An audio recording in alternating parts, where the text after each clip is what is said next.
Всем доброго дня суток, с вами Эльвира из Америки. Жаптапор лежи pagalmi yoldaşlıktan Эльвира Америка güç.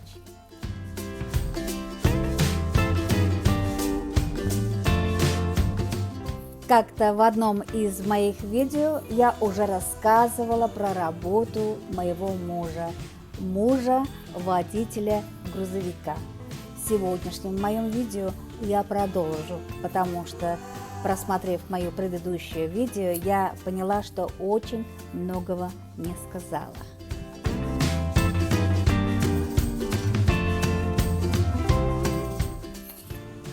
Как вы уже обратили внимание, я нахожусь в гостиничном номере. А это значит, для нас пришло время, то есть для моего мужа, время отдыха. То есть вот рассказывала вам, как они могут работать и как должны отдыхать.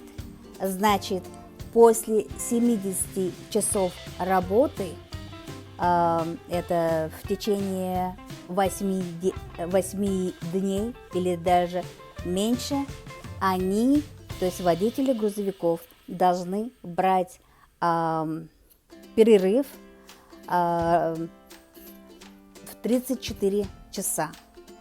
Вот что вы и видите. Мы сейчас находимся в гостиничном номере. Кроме того, я хочу сказать про работу, про расписание водителя. Это в день они могут работать только 14 часов, из которых 11 часов это только вождение, а 3 часа они могут использовать для того, чтобы либо получить груз, либо выгрузить груз, или же там любые другие работы, которые они должны выполнить. Теперь я вам расскажу про парковку грузовиков. Если вы думаете, что парковаться можно где угодно, поверьте мне, это совсем не так. И если вы припаркуетесь где-нибудь не в положенном месте, то вы можете получить огромный штраф. Видите знак? Это Rest Area, это специальная остановка и для автомашин, и для грузовиков. Но не всегда можно останавливаться здесь на ночь. Нужно всегда смотреть знак. Loves – это специальная остановка для грузовиков. Также TA – Travel Center of America. Petro.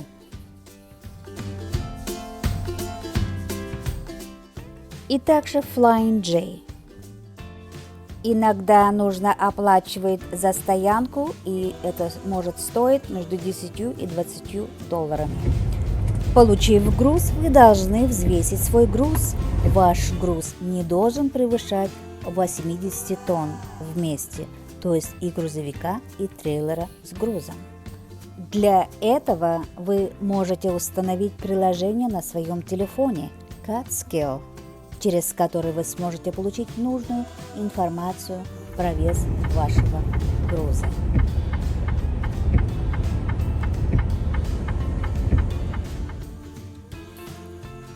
А теперь я вам расскажу, как же моют здесь грузовики.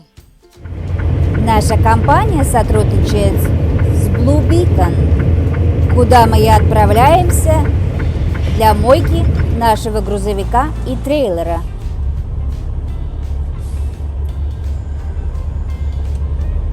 Вот мы въезжаем, где будут мыть наш грузовик и также наш трейлер. Муж пошел в офис, чтобы дать наши данные. Опрыскивают мыльной водой.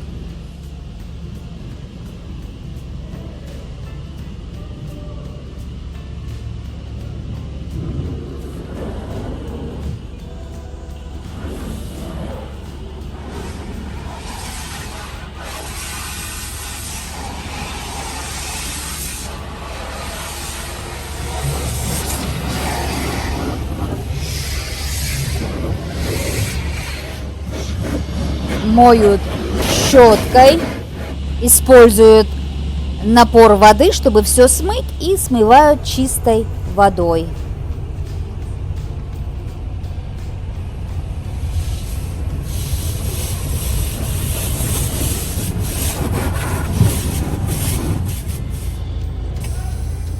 Процесс мойки занял всего лишь 20 минут.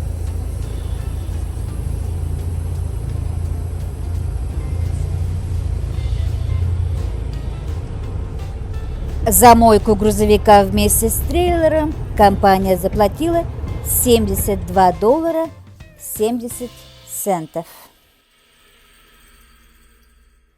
Weigh station, или же весовая станция.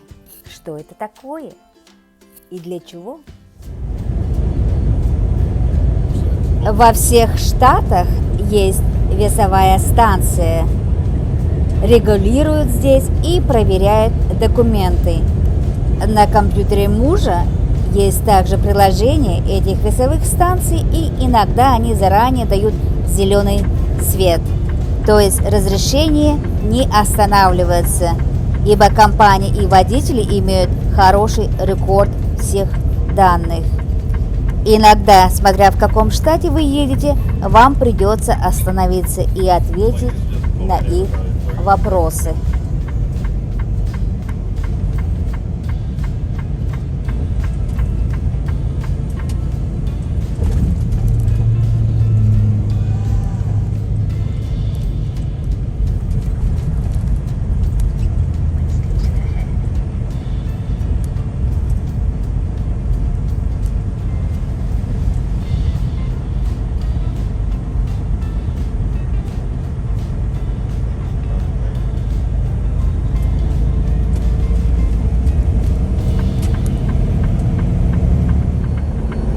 Через компьютер мужу дали знак, чтобы он не въезжал на весовую станцию, что мы, впрочем, и сделали.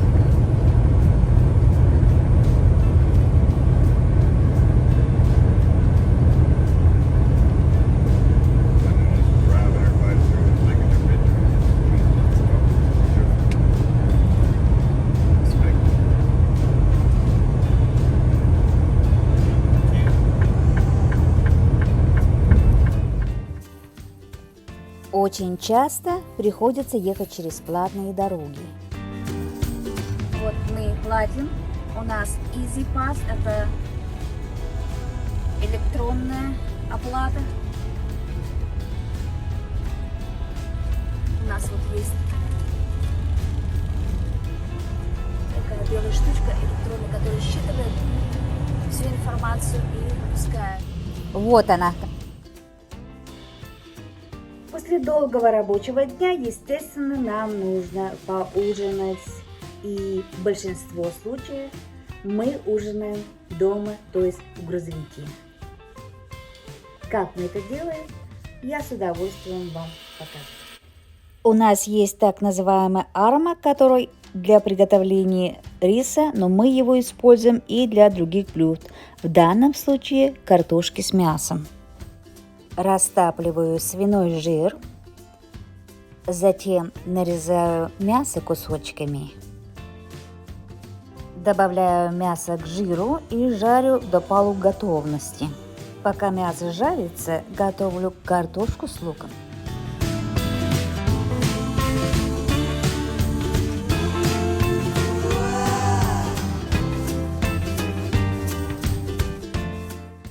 Добавляю картошку к мясу, а затем лук и добавляю специи также. Готовлю мясо к картошке еще 30 минут. И бон аппетит! Ужин готов!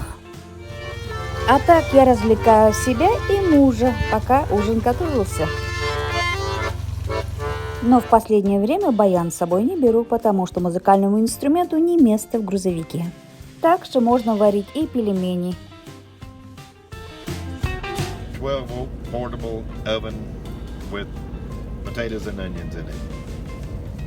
Yum, yum. А также у нас есть портабельная 12-вольтная печка, в которой можно приготовить и мясо, и картошку. Meatloafs, whatever.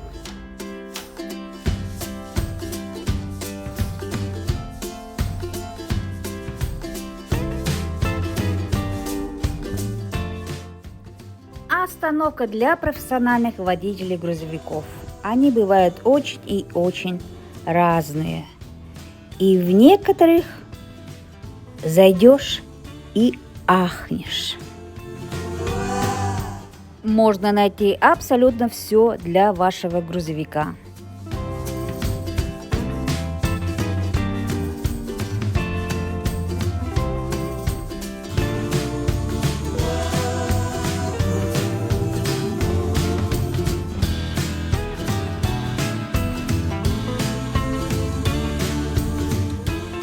Если это ваш личный грузовик, то вы можете установить даже гудок поезда. Это, правда, будет очень громко, но дорога будет свободной.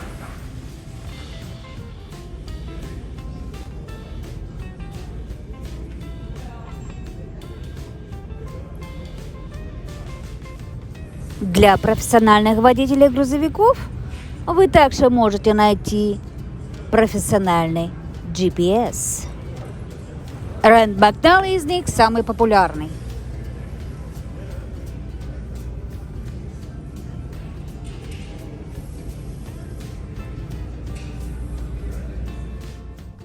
Разные картины украшают внутри таких остановок.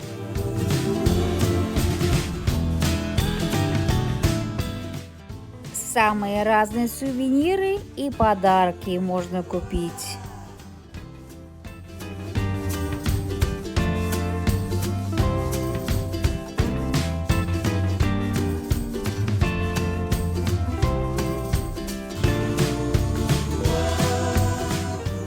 Смешные резиновая обувь в виде рыбок.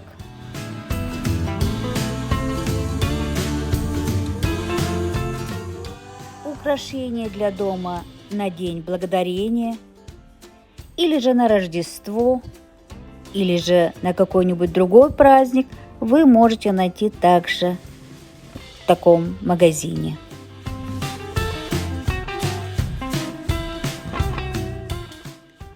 Соусы для мяса вот в таких необычных бутылочках. Полусухое, полукопченое мясо. Здесь они называются beef jerky. Ресторанный дворик. Также можно найти буклеты по очень разным темам. Ковбойские шляпы.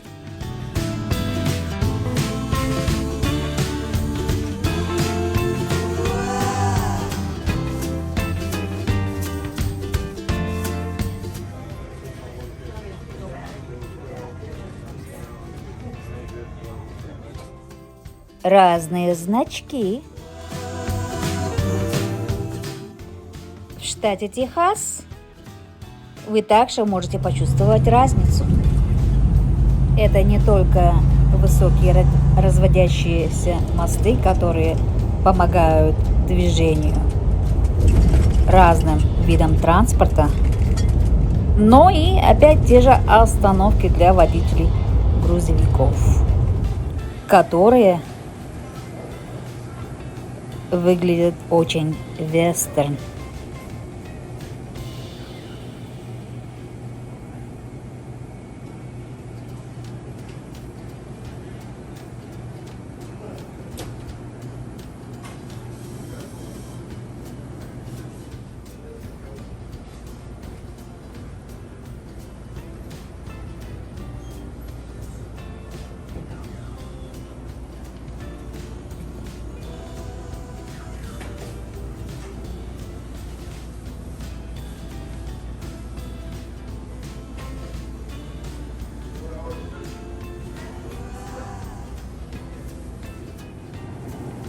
Разные соусы для мяса также можно найти для вашего барбекю.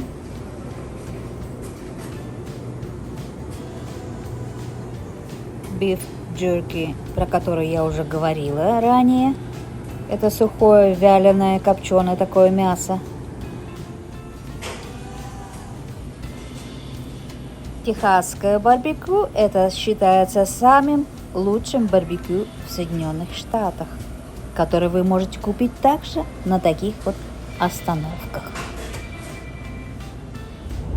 Хочу сказать, вот такие вот мосты, вообще-то они по всей Америке. В данном случае мы едем по штату Оклахома.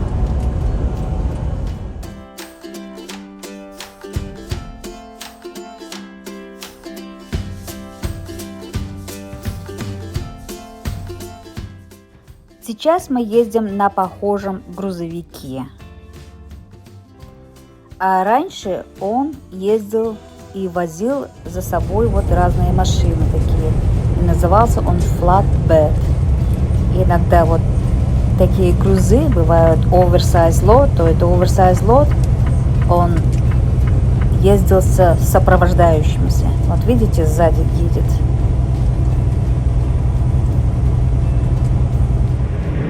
При вождении грузовика надо всегда помнить о безопасности, то есть следовать всем правилам безопасности.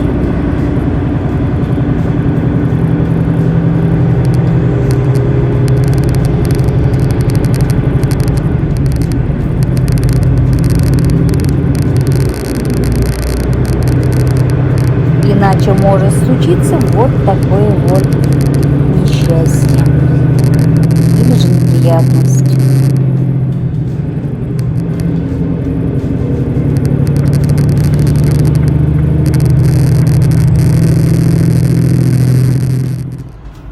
И приходится иногда ехать и при шторме снежном.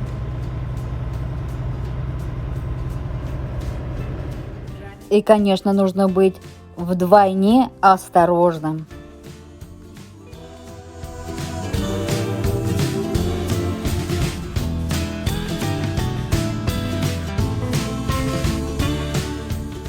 Вождение по горам штата Юта, Невада, Теннесси или же другим штатам и при сильных ветрах также требуют внимательности, осторожности и умения.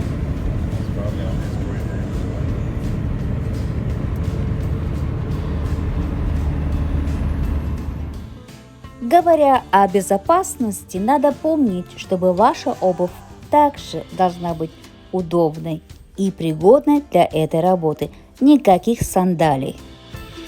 Открывая дверь трейлера, также будьте очень осторожны. Помните про сильный ветер. Добавляя о безопасности вождения грузовиков, я хочу сказать, что ни в коем случае не нужно водить грузовик в нетрезвом состоянии. Это даже, знаете, честно сказать, это даже не обсуждается. Во-первых, вы сами можете знать, какие могут быть последствия. И не дай бог, вы еще курите какие-то наркотические вещества у себя в грузовике. Если вас поймают, поверьте, здесь законы очень крепкие, с вами долго разговаривать не будут. Одним словом, прочь алкоголи и всяких разных наркотических либо лекарств, либо марихуаны или еще что-нибудь. Это исключите полностью из своей работы, из своей жизни. Вам они не помогут в вашей жизни. И еще один очень важный совет для водителей грузовиков. Кто-то об этом знает, а кто-то не знает. А для будущих водителей грузовиков это будет очень полезно. Знать о том, что когда вы едете, ваши руки должны быть на руле. И ваши руки не должны держать телефон для разговора. Поверьте, если вас поймают с телефоном в руках, то это вам очень дорого обойдется. Это обойдется $1300 штраф. а для компании еще больше. Но компания с вас не слезет. Поэтому вот одевайте вот такие Bluetooth, которые освободят вас. Ну, вам не нужно держать телефон. А это даст вам своего рода свободу, и вы сможете сконцентрироваться на своем вождении. Хотя, в принципе, когда едешь и разговариваешь по телефону, это все равно отвлекаешься. Но тем не менее. Помните, что ваша работа требует всегда вашего внимания, вашей осторожности, для вашей безопасности, а это значит для вашего здоровья и вашей жизни.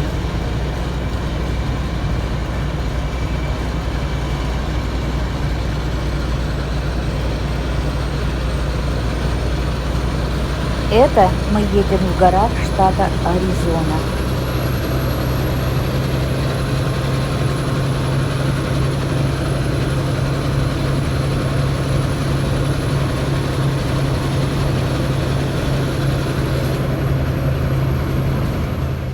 А это в штате Колорадо.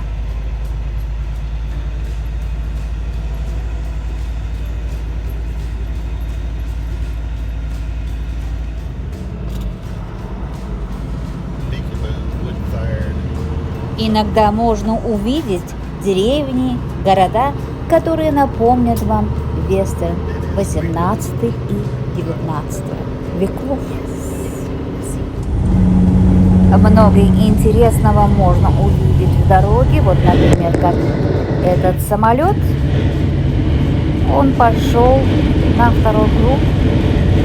В общем-то, он заметил, что я его снимаю. Он, мне кажется, просто показывал, как он умеет красиво летать. И я была не против.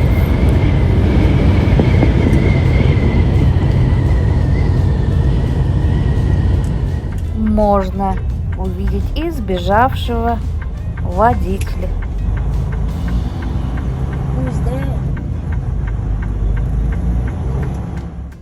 Теперь профессиональный совет от профессионального водителя со стажем свыше 30 лет, от моего мужа. Любите свою работу. Помните, хорошие водители всегда нужны, потому что эта работа очень нужная. Вы перевозите нужные для жизни человека необходимые лекарства, еду, питье и так далее.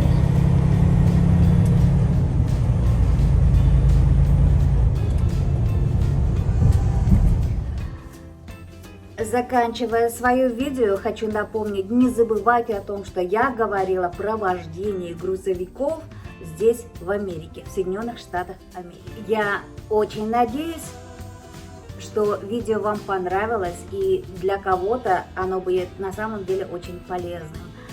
Поэтому, дорогие мои друзья, ставьте лайки, не забывайте подписываться. Кто еще не подписался на мой канал, впереди вас ждет много разного. И если я опять забыла что-то сказать про вождение грузовиков здесь, в Америке, и, безусловно, тогда у меня уже выйдет третье видео.